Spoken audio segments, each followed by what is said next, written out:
आना चाहता हूं खासकर मेरा पैगाम आज इमरान खान के सपोर्टर्स, पीटीआई के टाइगर्स और उसके चाहने वालों के लिए। थोड़ी देर पहले सोशल मीडिया खोल के देखा, स्क्रॉल डाउन किया तो एक कोठे पे पैदा होने वाली पैदावार का मुजरा मेरे सामने आ गया, जो कहती है कि बनेगा मोदी राज में मंदिर इस्लामाबाद में। बनेगा मोदी राज में मंदिर इस्लामाबाद में। बनेगा मोदी राज में मंदिर इस्लामाबाद में। अब मैं पूछना चाहता हूं, क्या अब भी इमरान खान का दिफा करोगे या ये कहकर अपनी जमीर को मुतमईन करोगे कि वो तो हमें चूड़ियां पहना रही है, उसके बोलने से कौन सा हम चूड़ियां पहन लेंगे, या वो हमें औकात में रखना चाहती तो उसके कहने से कौन सा हम औकात में ले लेंगे, क्योंकि हम तो टाइगर्स हैं, हम पर तो किसी बात का कोई फर्क नहीं पड़ता। 2 टके की औरतें हमारा क्या कर सकती हैं? इतना कहकर खुद के जमीर को मुतमईन कर लोगे, काफी होगा ये सब कुछ। मैं सवाल करना चाहता हूं आज तमाम मुसलमानों से जो पाकिस्तान के अंदर रहते हैं।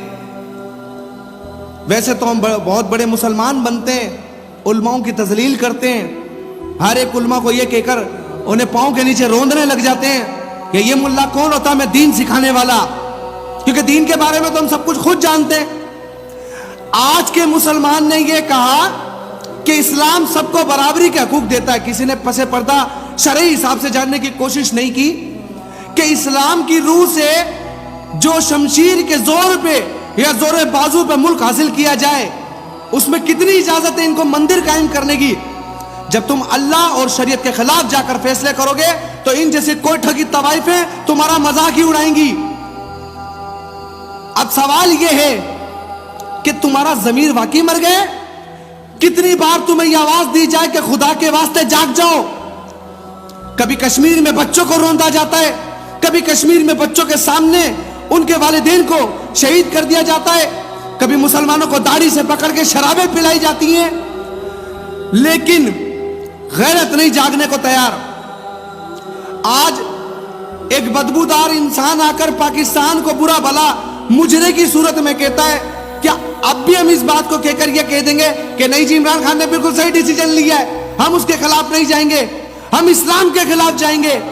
मंदिर बनाओ, मस्जिदों को ताले लगाओ, सब चलेगा, क्योंकि इमरान खान साहब कर रहे हैं रियासत मदीना बना रहे हैं ये।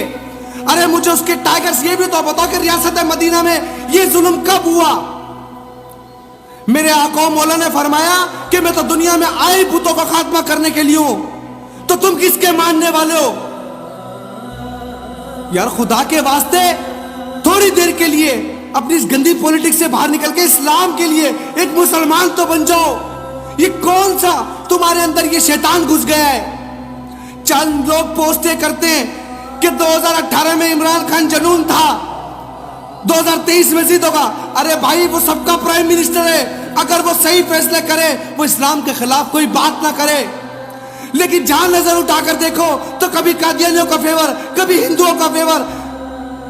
मुसलमान नजर नहीं आते, मुसलमानों का एहसास नहीं होता। आज ये कसर बाकी है कि कुतिया बैठकर मुसलमानों को गालियां दे। आप भी कहोगे हमें क्या फर्क पड़ता है, किसी कुतिया के भौंकने से हमें क्या फर्क पड़ता है?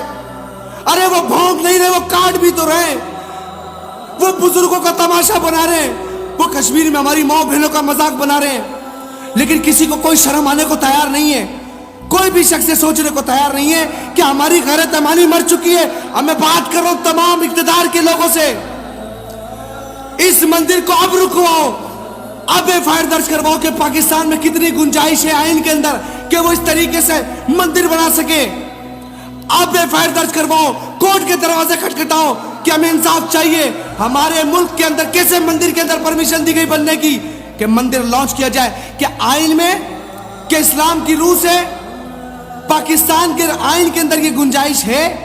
मैं तमाम लोगों से अपील करता हूं, उन तमाम वुकला से कहता हूं जिन्होंने नबी अलैहिस्सलाम का कलमा पढ़ा है, जिन्होंने अल्लाह को वाहदहुल्ला शरीक माना है, मैं तमाम इक़्तिदार के लोगों से, चाहे वो आर्म फोर्सेस से हो, चाहे वो जज की कुर्सी पर हो, चाहे वो पुलिस से हो, खुदा के लिए मुसलमानों इतने कमजोर ना बनो ताकत के नशे में, क्योंकि जब रब की पकड़ होगी तो सबकी हड्डियां टूट के बिखर जाएंगी और उस वक्त सुनवाई के लिए कुछ नहीं होगा। मैं तमाम लोगों से कहता हूं अब रुकवाओ इस मंदिर को, नहीं बनना चाहिए, क्योंकि ये आइन के खिलाफ है, ये शरीयत के खिलाफ है, मेरे आका इस्लाम की तालीमात के खिलाफ है। इस पैगाम को अगर चाहते हो तो आगे फॉरवर्ड करो। अगर तुम्हारा ज़मीर इजाजत देता है कि ये किसी एक ऐसे मुसलमान के पास पहुंचना चाहिए जिसके पास ताकत है, जो ये काम कर सकता है, वो अल्लाह का बंदा है, वो नबी अलैहिस्सलाम का सच्चा आशिक है। अस्सलाम।